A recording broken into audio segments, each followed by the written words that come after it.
ACL injuries. Famously, Derrick Rose tore his ACL, derailing his career after becoming the youngest player in the NBA to win MVP. Unfortunately, women's sports is riddled with this injury, and it is the reality for many female athletes, as they are 2 to 8 times more likely to tear their ACLs than their male counterparts. These are just a few of the headline female athletes who have torn their ACLs in recent years, and there are so many more female athletes on all levels who have gone through this injury. So, what is an ACL? ACL is an acronym for Anterior Cruciate Ligament. Let's break this down a little more. It is a ligament because it is a connective tissue that connects bone to bone. Specifically, the ACL connects the femur to the tibia.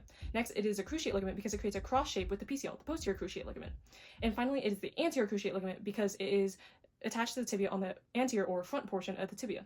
The ACL provides stability in the knee by preventing the tibia from sliding too far forward, as well as limiting rotation in the knee. Now let's look at the play where star striker Vivian Miedema tears her ACL. She's going to be number 11 here in the red, and we're going to be looking at her left knee.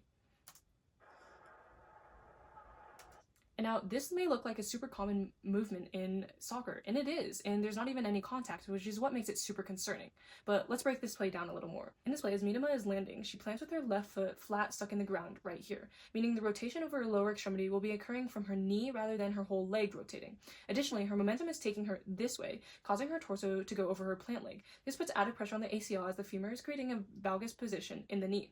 So, due to the simultaneous internal rotation of her tibia and the valgus position, her ACL is under a lot of stress and force, which causes it to tear.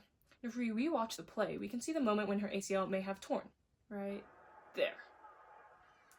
In this play, we see a lot of the common mechanisms for ACL tears, including landing with a flat foot, landing with a lot of force, and landing with your momentum and torso going over that plant leg.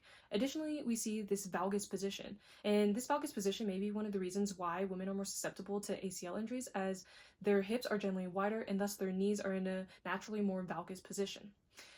There are also many other factors along with this that may be contributing to why women are more susceptible to ACL tears, such as the muscles around the knees and different hormone levels. So, ACL tears are super prevalent, especially for female athletes, but what can we do about it? More research and solutions tailored to female athletes are needed, especially since women are an under-researched population and are not simply just small men. While more research and solutions need to be implemented, there are currently steps being taken to try and mitigate this problem. For example, UEFA created a board last year specifically focused on female athletes and ACL injuries.